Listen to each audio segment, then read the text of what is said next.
بسم اللہ الرحمن الرحیم۔ عزیز طلبہ و طالبات، آج جنوری کی 21 تاریخ ہے اور ترجمانی قرآن کے حوالے سے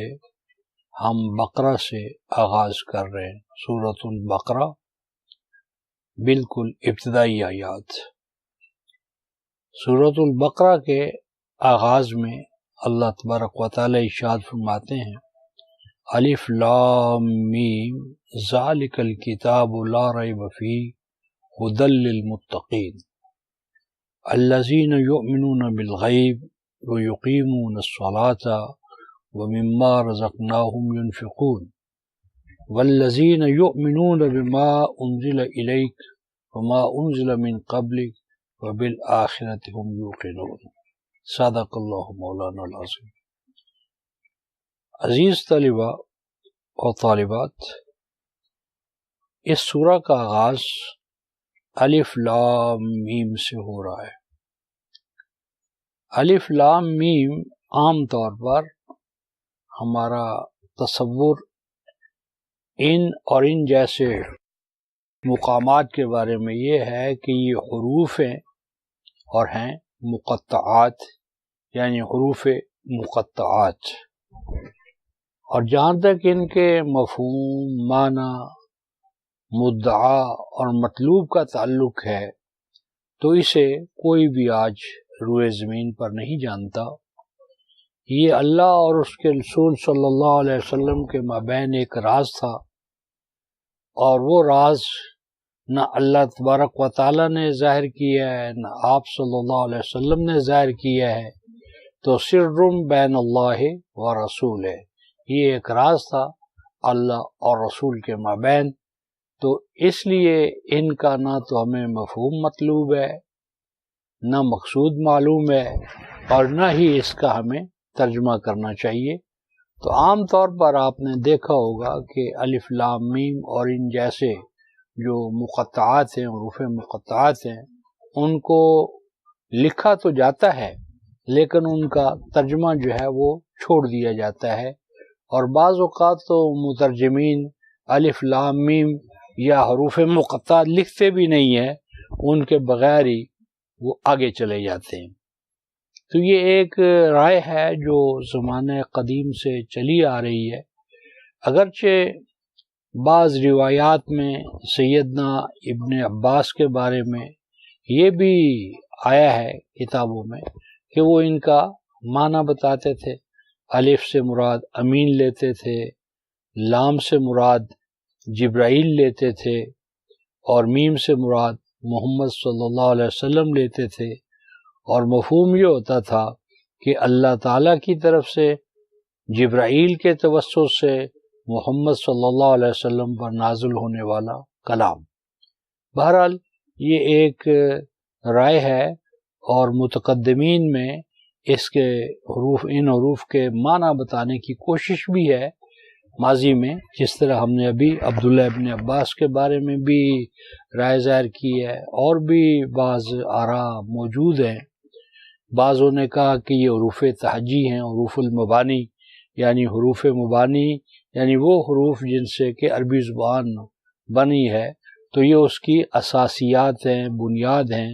اور ان میں سے پھر حروف کی آگے قسمیں کی جاتی ہیں، آواز نکالنے کے حوالے سے، مخارج کے حوالے سے، پھر یہ بتایا جاتا ہے کہ ان میں سے ہر قسم میں سے ایک ایک یا دو حرف لیے گئے ہیں۔ تو یہ بھی ایک رائے ہے کہ حروف مقطعات دراصل حروف تہجی اور حروف مبانی کے قائم مقام ہیں یا ان کے نمائندے ہیں، اور اس میں اللہ تعالیٰ نے یہ بتایا ہے کہ یہ قرآن بھی انہی حروف سے مل کر بنا ہے جن سے کہ عربی زبان ہے، اور عربوں کو گویا چیلنج کرنے کے دوران یہ بتا دیا کہ عربی زبان ان حروف سے ہے، یا یہ حروف عربی زبان کے ہیں، ان سے قرآن بنا ہے۔ تو اے مخاطب، اگر تو اس کو نہیں مانتا کہ یہ اللہ کا کلام ہے تو ان حروف مبانی سے کام لے کر تو بھی قرآن جیسے کلام کا جو ہے وہ مطلب پیدا کر لے یا لے آ، یعنی جس کا تقاضا کیا گیا ہے کہ قرآن کی مثل لاؤ، تو اس مثل لانے کے لیے جو حروف تہجی ہیں ان کی طرف یہاں اشارہ کیا گیا ہے، تو متقدمین کے ہاں یہ بھی ایک رائے ہمارے سامنے آ چکی ہے۔ اور اسی طرح اگر آپ دیکھیں کہ جو اللہ تعالیٰ کے اسماء الحسنی ہیں اور ان کے مقابلے میں جو نبی پاک صلی اللہ علیہ وسلم کے اسماء الحسنی آثار میں، روایات میں موجود ہیں، اور عموماً جو ہمارے ہاں قرآن حکیم چھپتے ہیں ان کے آغاز میں اسماء الہیہ ہوتے ہیں اور آخر میں نبی پاک صلی اللہ علیہ وسلم کے اسماء صفات ہوتے ہیں، تو آپ صلی اللہ علیہ وسلم کے اسماء صفات میں آپ دیکھیں گے کہ کہیں طٰہٰ بھی لکھا ہوا ہے، یاسین بھی لکھا ہوا ہے، حامیم بھی لکھا ہوا ہے، اور بعضوں کے ہاں قاف ہا یا عین صاد یہ بھی لکھا ہوا ہے۔ تو اس کا مطلب ہے کہ پہلے سے بھی ایک رائے موجود ہے کہ یہ جو حروف مقطعات ہیں یہ نبی پاک صلی اللہ علیہ وسلم کے اسماء صفات ہیں، اور ہم سمجھتے ہیں کہ یہ رائے بہت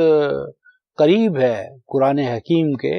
کیونکہ جب ہم ان حروف مقطعات جسے عام طور پر کہا جاتا ہے پڑھتے ہیں، دیکھتے ہیں، ان صورتوں کا جائزہ لیتے ہیں، تو ان تمام صورتوں میں جہاں یہ حروف آئے ہیں وہ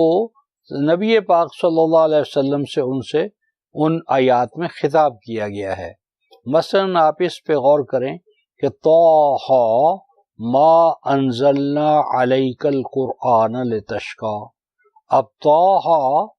طٰہٰ جس کو مخاطب کیا گیا ہے اسی کو کہا گیا ما انزلنا علیک، کہ نہیں اے طٰہٰ نہیں نازل کیا گیا یہ قرآن آپ پر کہ آپ اس قرآن کی وجہ سے مشکلات میں مبتلا ہو جائیں یا آپ کی جد و جہد جو ہے وہ ناکام اور نامراد ہو۔ نہیں، آپ کی جد و جہد کو کامیاب کرے گا۔ اگر اس قرآن کے مطابق آپ جد و جہد کریں گے تو وہ نتیجہ خیز ہوگی، وہ اپنا پھل لائے گی۔ اسی طرح یاسین میں آپ دیکھیں یاسین انک لمن المرسلین، تو یا تو حرف خطاب ہے کہ اے سین بلا شبہ، انکا بلا شبہ آپ، لمن المرسلین رسولوں میں سے ہے، تو گویا سین جو ہے وہ نبی پاک صلی اللہ علیہ وسلم کا ایک خطاب ہے یا آپ کا ایک صفاتی نام ہے۔ تو اسی طرح اگر ہم ان تمام مقامات کو اکٹھا کریں تو ان میں دراصل نبی پاک صلی اللہ علیہ وسلم کے جو اسماء صفات ہیں وہ مراد ہیں، اور یہ جو حروف ہیں جنہیں ہم عام طور پر حروف کہہ رہے ہیں یہ حروف نہیں ہیں۔ اگر آپ ان تمام مقامات کا جائزہ لیں تو آپ دیکھیں گے کہ ان حروف کے بعد یعنی کیا ہے آیات کے نشانات ہیں۔ مثلا اگر آپ الف لام میم دیکھیں تو الف لام میم کے بعد آیت کا ایک نشان ہوگا، یاسین آیت کا نشان ہوگا، طٰہٰ آیت کا نشان ہوگا،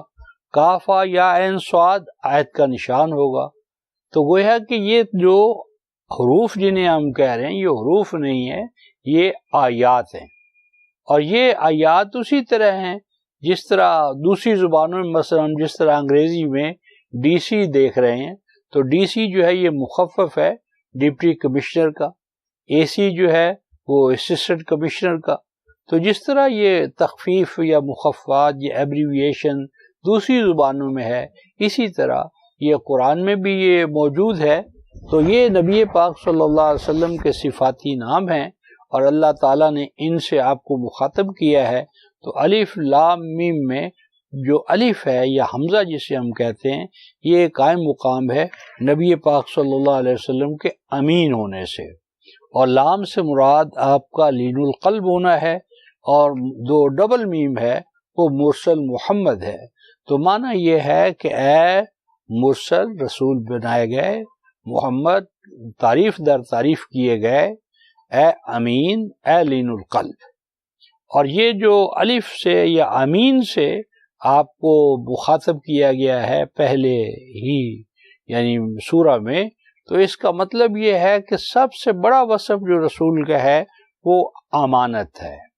کیونکہ جب وہ امین نہیں ہوگا تو خلق تک خالق کا پیغام پہنچانا کیسے ہوگا؟ تو خلق تک خالق کا پیغام پہنچانا رسول کے امین ہونے کا تقاضا کرتا ہے۔ تو رسول امین ہے بین اللہ و خلق، اللہ اور اس کی مخلوق کے مابین، اللہ اور اس کے کلام کے حوالے سے، اور نوع انسانی کو دراصل امن عطا کرنا، نوع انسانی کا امین ہونا، امن میں ہونا اور امانت دار ہونا، یہی تمام دین کا مقصود و منتہا ہے۔ تو اس لیے یہ ایک ہماری رائے ہے جس کے پیچھے قرآن کے اور بھی بہت سے دلائل ہیں، لیکن ان پر ہم ترجمانی سے پہلے مقدمہ فہم قرآن میں بحث کریں گے، تو اس وقت یہ دلائل جو ہیں وہ تفصیل سے ہم زیر بحث لائیں گے۔ تو بہرحال اس وقت تو ہم صرف اس کی ایک جھلک یا ترجمانی کر رہے ہیں کہ الف امین ہے،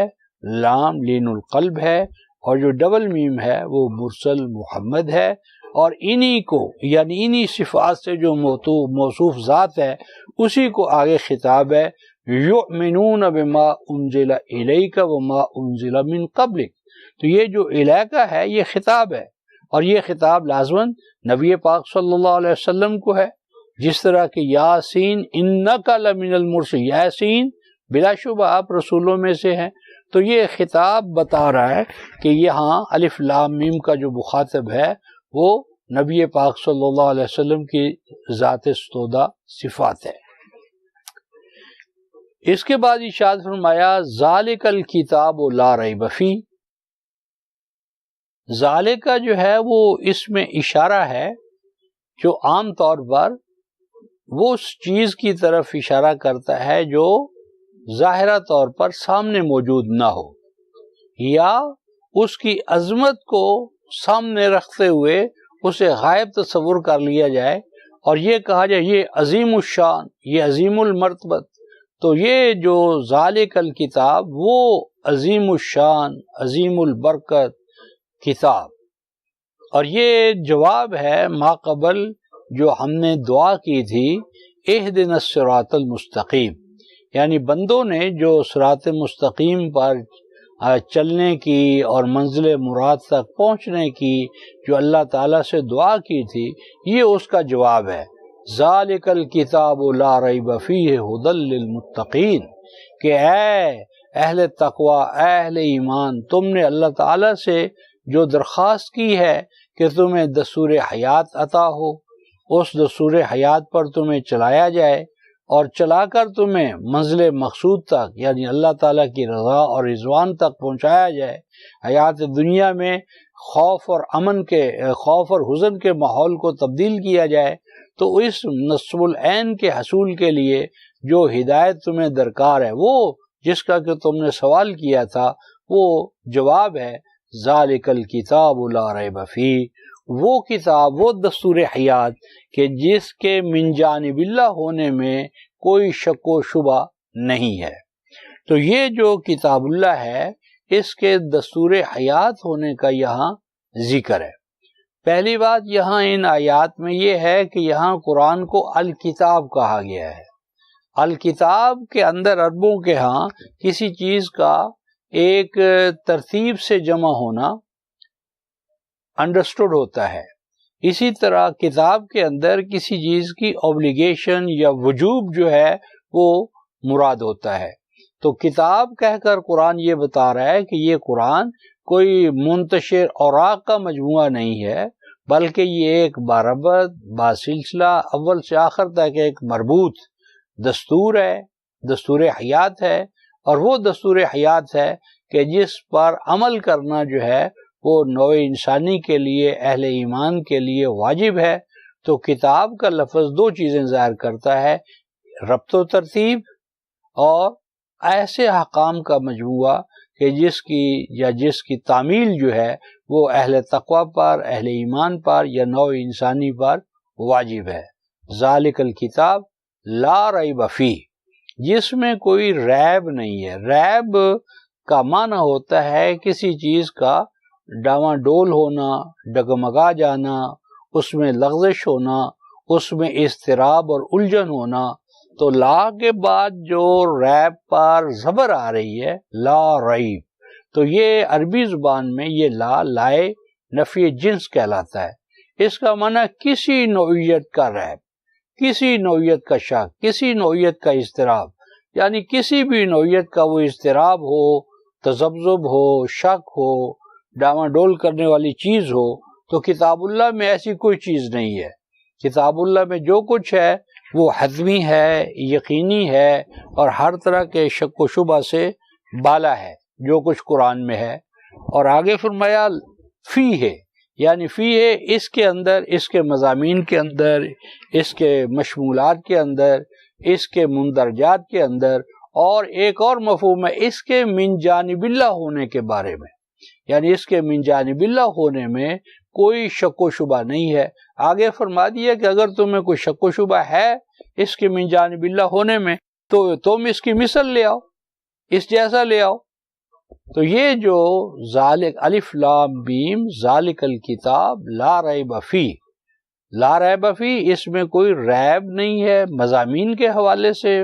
مندرجات کے حوالے سے، اور اس کے من جانب اللہ ہونے کے حوالے سے. تو یہاں ہم رکتے ہیں، ھدی للمتقین پر اگلی نشست میں گفتگو کریں گے. تو آخر دعوانا ان الحمد للہ رب العالمین.